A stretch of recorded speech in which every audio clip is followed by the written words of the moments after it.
Good morning, Mr. Magondu. My name is Chris. Thank you for taking your time to speak with us today. We are here to seek more clarifications on issues of project management, bearing in mind recent audit by the National Construction Authority, which cited non-compliance of standards and poor workmanship are the leading cause of building collapse in Kenya.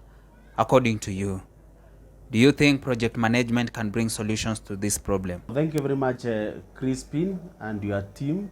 And the question is very good, and I believe that it is the role of project management to address all these problems that are facing a project in Kenya, but not in Kenya, entire Africa and the world. Because when you fail in a project management, you fail the whole project. I want you to understand that project management has principles, and one of the principles in project management is to monitor the project from the time the project starts until the time the project ends. So if you revisit this documentation for the field project you are citing with the National Construction Authority, you will understand that none or a few of them can have monitoring and evaluation report. So it means these projects were not monitored from the time they were initiated. And that is the role of project manager, to make sure that every project is monitored in every phase, in every stage. So, but the problem is this, your team. In Kenya, we have terribly failed to recognize the role of project manager in supervising or managing this project. Because why I'm saying we have failed, there is no any act that spells or regulate a project manager in Kenya. And that's the mistake you are making. If you go to the Accounts Act, it will also regulate the accountants, and for you to call yourself an accountant, you must be registered as per that act. When you come to the project management, the project manager is not regulated. You find that the buildings will continue collapsing because we don't have a professional ownership of this project. Maybe if you go to the NCA Act, number 41, they register only the contractors and the project, but they don't register a project manager. So they concentrate more on the technicality of those people who are on the ground, not on the process.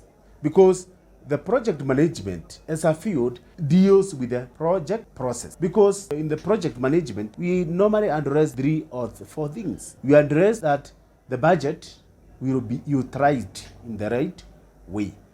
The time that is essential of the project, then the scope of the project, then we don't forget quality. So when you have this project and they are not managed by a profession, that is where the issue is coming. Number 2 is the failure to use these tools that are meant to manage this project. You should realize that project management comes with unique tools which must be used at all levels of project. But you find that these people, you overlook these tools, then the government is unable to provide the guidance for the tools you are supposed to use to manage this project. And that is where the problem comes. Thank you very much. Thank you, Mr. Magondu.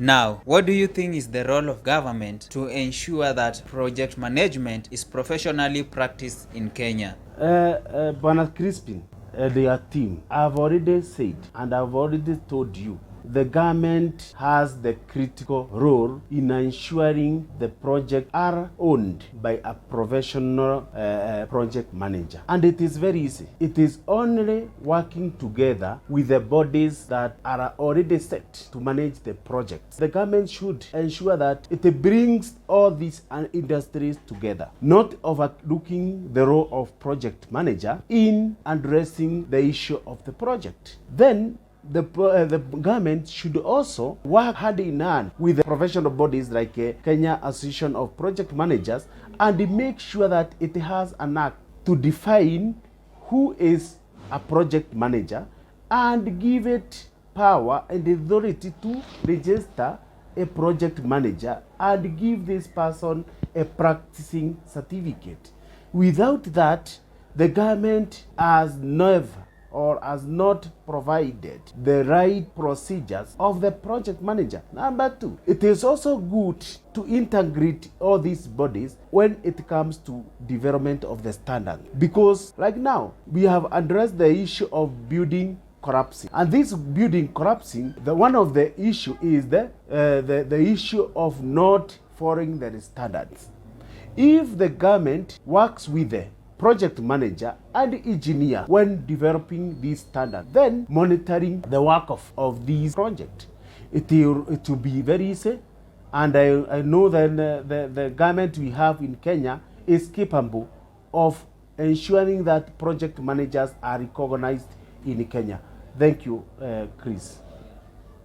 So thank you for your insights, Mr. Magondu. Do you have anything you'd like to add on this issue of building collapsing in Kenya? Yes, I would like to emphasize on this. The issue of building collapsing in Kenya is a very serious issue, and it is also affecting our economy.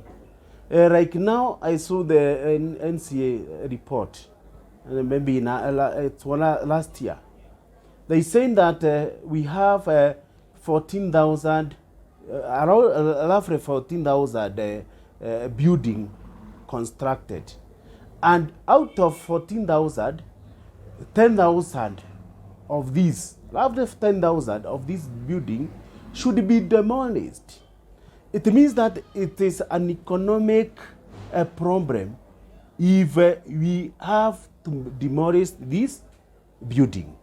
Number two, if you demolish this building, it means that it's a loss, and we can avoid this mess by making sure that these projects are managed by a registered or practiced registered project manager.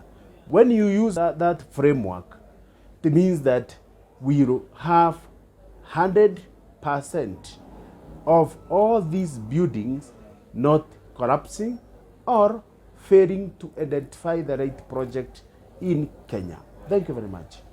Thank you. Thank you.